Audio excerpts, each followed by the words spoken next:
बहुत बहुत आभार और स्वागत है आप सभी भूगोलवेताओं का भूगोल की इस नवीनतम कक्षा में। हंसते हुए और मुस्कुराते हुए हम आगे बढ़ते हैं। एक शानदार पंक्ति के साथ है आज हम आगे इस कक्षा की शुरुआत करेंगे कि आपको विकल्प बहुत मिलेंगे जीवन में राह भटकाने को। एक संकल्प की लास्ट स्टेज की ही काफ़ी है मंजिल पाने को। तो ये मोटिवेशनल याद रखें इसे। और आज हम बात करेंगे एक एक बिंदु का विश्लेषण अध्ययन के साथ इस पाठ को लेकर चलेंगे। तो भू संसाधन कृषि, ये हमारे चैप्टर का नाम है, चैप्टर नंबर 3 है ये भूगोल का हमारे। और लैंड रिसोर्सेस एंड एग्रीकल्चर इस चैप्टर का नेम है। और हम आगे बात करें तो इसमें भू राजस्व विभाग ने कृषि को 9 भागों में बांटा है। कुछ महत्वपूर्ण बिंदुओं के बारे में आज हम अध्ययन करेंगे। हंसते हुए मुस्कुराते हुए इस चैनल को सब्सक्राइब और लाइक और जरूर कर दे।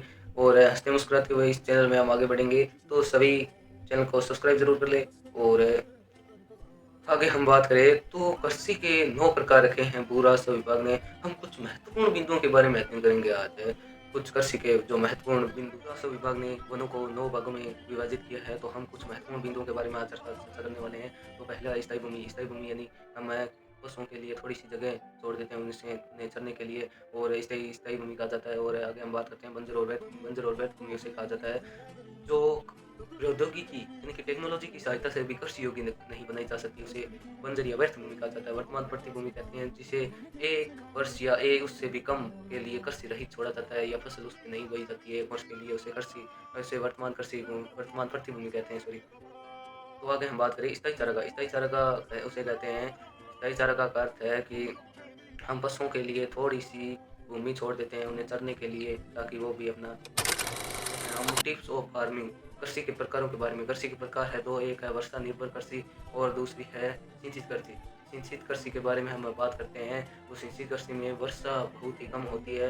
वर्षा बहुत कम होती है, इसी के साथ है लोग कुओं और तालाबों की सहायता से कृषि करते हैं। तो वर्ष नंबर 2 पर बात करते हैं वर्षा पर निर्भर कृषि, यानी कि जिसे हम अपने राजस्थान में कहते हैं बिरानी, जो ज़्यादातर बाजरे की फसल के लिए उपयोगी होती है। और जो वर्षा में निर्भर यानी कि मानसून पर निर्भर होती है।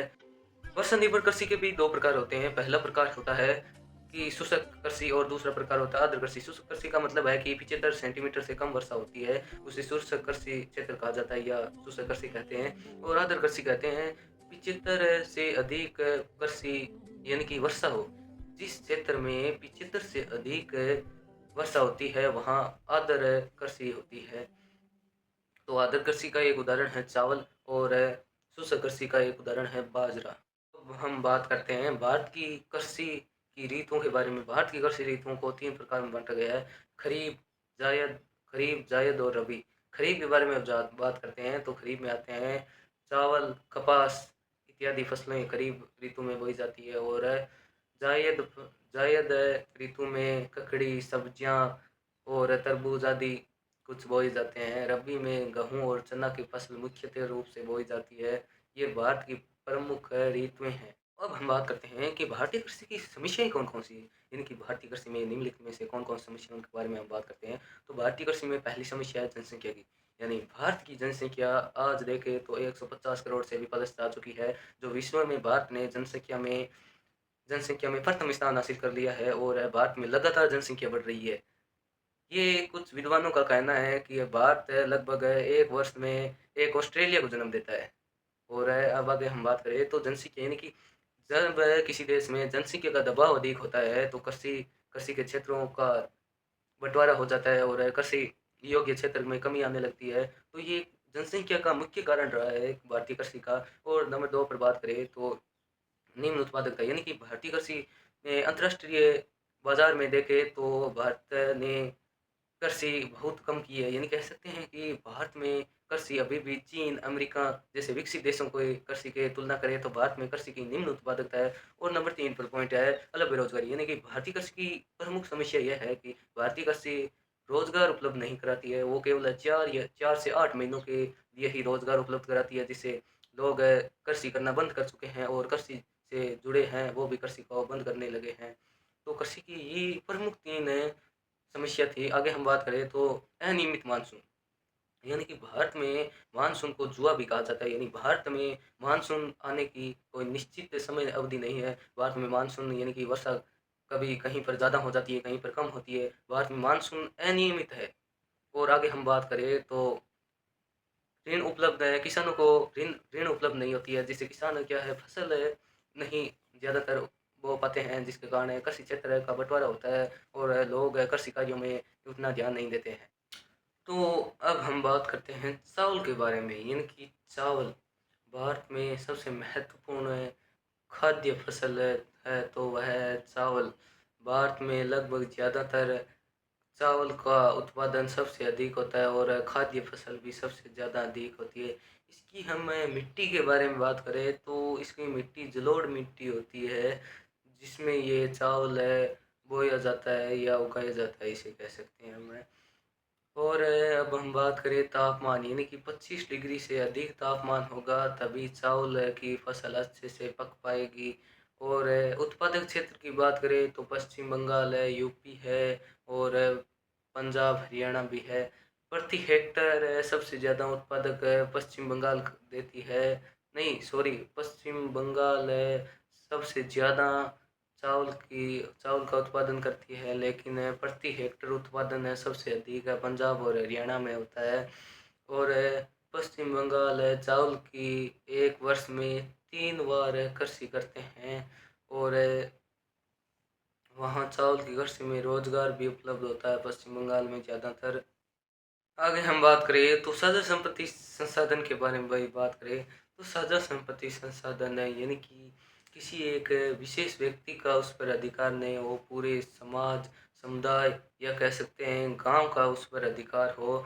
जैसे चारागाह हुआ, गांव का तालाब हुआ, सामुदायिक वन हुए, इन पर किसी एक विशेष व्यक्ति का अधिकार नहीं होता है, पूरे समाज का अधिकार होता है, पूरे समुदाय का अधिकार होता है। इस इन पर उन्हें साझा संपत्ति संसाधन कहते हैं। तो अब हम बात करते हैं सकल बोया क्षेत्र, यानी कि किसी एक वर्ष में 2 या 3 बार कृषि का उत्पादन होता है, उसे सकल बोया क्षेत्र कहते हैं। और शुद्ध बोया गया क्षेत्र किसे कहते हैं, तो शुद्ध बोया गया क्षेत्र है केवल एक वर्ष में केवल एक ही फसल का उत्पादन किया जाता है, उसे शुद्ध बोया गया क्षेत्र कहते हैं। तो अब हम बात करते हैं गेहूं के बारे में। भारत में दूसरी सबसे महत्वपूर्ण खाद्य फसल गेहूं है। बोते समय इसके तापमान के बारे में हम बात करें तो बोते समय 10 से 15 डिग्री और काटते समय खिली धूप होनी चाहिए। और उत्पादक क्षेत्र के बारे में बात करें तो पंजाब हरियाणा और यूपी इसके प्रमुख उत्पादक क्षेत्र है और राजस्थान भी इसमें आता है। और गेहूं की हरित क्रांति में गेहूं के गेहूं में वर्षा 50 से 75 सेंटीमीटर चाहिए होती है। तो अब हम बात करते हैं कपास के बारे में, जिसे भारत में सफ़ेद सोने के नाम से भी जाना जाता है। दुनिया में भारत एक अकेला ऐसा देश है जो कपास का सबसे अग्रणी देश है, या कह सकते हैं दुनिया में सबसे अधिक कपास का उत्पादन भारत करता है। कपास में मिट्टी काली मिट्टी चाहिए होती है, जिसे रेगूर भी कहते हैं, सबसे अच्छी मिट्टी होती है ये। और दशा की बात करें तो कम से कम है 210 डिग्री इसमें लगभग पाला होता है। और क्षेत्र की बात करें तो गुजरात महाराष्ट्र में सर्वाधिक उत्पादित होती है कपास है। तो अब हम आगे बात करते हैं जूट के बारे में। जूट सबसे अधिक उत्पादन पश्चिम बंगाल में होता है और इसे सुनहला रेशा भी कहा जाता है। और इसका सबसे अधिक उत्पादन पश्चिम बंगाल के हुगली तट पर होता है, जिसे जूट का केंद्र भी कहते हैं, यानी कि सर्वाधिक उत्पादित क्षेत्र पश्चिम बंगाल के हुगली नदी के तट पर होता है। तो अब हम बात करते हैं पेय फसल। पेय फसल में पहली फसल आती है चाय। चाय एक रोपण कृषि है। इसके लिए ढालनुमा जमीन चाहिए और अधिक वर्षा वाला स्थान चाहिए होता है। अधिक वर्षा वाले स्थान की आवश्यकता होती है ताकि जड़ों में पानी न रुक सके। और आगे हम क्षेत्र के बारे में बात करें तो असम की ब्रह्मपुत्र घाटी में सर्वाधिक चाय उत्पादित होती है। और पश्चिम बंगाल की दार्जिलिंग पहाड़ियों में, तमिलनाडु की नीलगिरी पहाड़ियों में। और अब हम आगे बात करते हैं कॉफ़ी के बारे में। तो कॉफ़ी में भारत विश्व में 7 नंबर पर आता है। और आगे हम बात करें तो भारत में सर्वाधिक अरेबिका किस्म की कॉफ़ी उगाई जाती है, जिसकी अंतर्राष्ट्रीय बाजार में बहुत ज़्यादा मांग है। और क्षेत्र की बात करें तो कर्नाटक है और तमिलनाडु है और केरल में सर्वाधिक कॉफ़ी का उत्पादन होता है। श्वेत क्रांति की बात करें तो ऑपरेशन फ्लड है इसको कहा जाता है। इसका उद्देश्य दूध उत्पादन में वृद्धि करना और वेगरीज कुरियन इसके इसकी कह सकते हैं कि संपादक रहे हैं या कह सकते हैं मूल दर्शक रहे हैं। तो धन्यवाद। आपको कैसा लगा हमारा चैनल कमेंट में बताएं और अगले ऐसे ही वीडियो के लिए हंसते मुस्कुराते हुए।